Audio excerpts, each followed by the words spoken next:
On this episode of our joint lock series, we're going to talk about the armbar. The armbar is incredibly versatile because of the limited movement of that elbow joint. That means whatever position I'm in, I can find an armbar of some kind.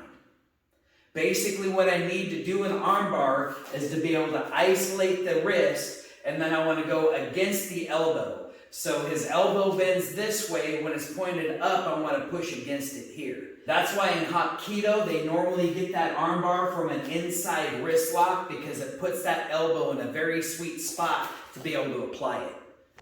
Now it's called an armbar because I'm turning his arm into a lever, which allows me to control his body.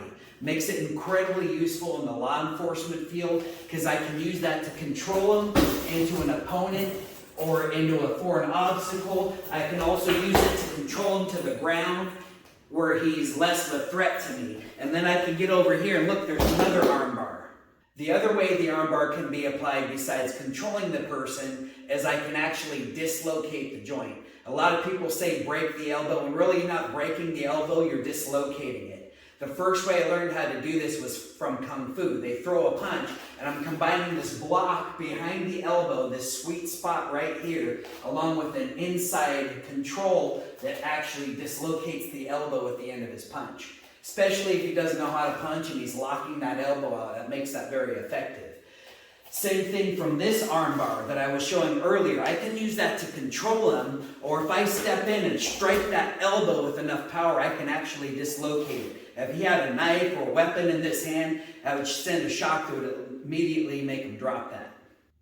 There are literally hundreds of variations to the armbar. The idea is I have to get my opponent turned sideways to me. That way I don't have to worry about attacks from this side. I'm also controlling this side of the body. This first one is just like what we were doing before, where I'm grabbing and isolating the wrist, and then I turn the elbow up and I press down on the elbow for that control. This other one I'll show from this side. If I just step in and grab that wrist, I'm controlling the wrist. This is going to come in from behind to attack the elbow. And again, I can use that to control him, or I can use that as a break. Another way I can get my opponent to turn their shoulder to me is by using a joint lock. I can use this inside wrist lock to put him in a position where now he's turned his shoulder to me. Now I have access to this armbar from there. Now if he's stronger than me or he's giving me some resistance, I can pull myself to him instead of trying to pull him to me. And that really sets up my position to be able to get my armbar. There are plenty of armbars if you're already on the side of your opponent. Now, for instance, if he has a weapon in this hand, I want to be able to control that with both hands. In which case, I can use my shoulder to attack the elbow. I can use my own elbow to attack his elbow. I can even bring him around to my opposite shoulder and attack his elbow from that way. And I'm combining another joint lock with it. There are also a variety of armbars you can apply when your opponent's on the ground. And in this case, my opponent is on his back. So if I can step in nice and close to his shoulder, have control of his wrist, I press down on my shin, and that's going to create an armbar to bring him over. Once he's here, I can kneel on it with this knee. I can use this hand. If he ever starts resisting me, I can pull up on this arm. But this also gives me a chance to control his body with my knee. If I want to be more vertical, if there's more opponents, I can be standing over the top of them. This knee comes into his shoulder. And then right there, this is pushing down, this is pulling up. The wrist is isolated, allows me to attack that elbow.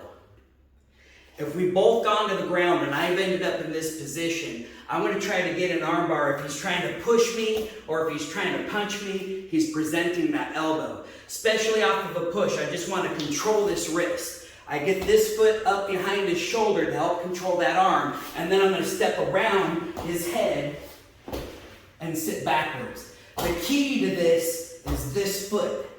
If I didn't have this foot in place, he sits up, he's out of the armbar. So when I stepped around, that helped me control him in this position. Now I'm controlling his wrist and attacking his elbow with my hip. If I've ended up in a side control position, I want to try to control this arm. This hand can be up to get ready to block strikes from here. But what I'm going to do is switch over, and I'm going to get his arm in a headlock, and then I push against his elbow. I'm controlling his wrist against his elbow, and there's my armbar. If I've ended up on my back and I'm in my guard position, this is where I want to be. I have the best control right here, grabbing on with my legs. I have a couple of arm bars I can get from here, especially if he's pushing away from me. I can shift my hips, bring that leg over, and look, here's the same arm bar that we were doing before. Another arm bar I can get from here, especially if he's pushing away, I can shift this, bring my leg over. I create a figure 4 with my legs, and I'm controlling his wrist, pushing away from the elbow, and that creates the armbar. Now, if he's got a hold of me with both hands and he's pushing away, I just want to control both wrists. I'm going to sit my hips up and cross my feet. Now, here's an extra opportunity. I could kick a fool in the head in the process, right across the face. But now I sit my hips up to the ceiling, pull his elbows down, and I have a nice double armbar. Let's take a look at how it's used in the Hapkido syllabus.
Thanks for watching our video.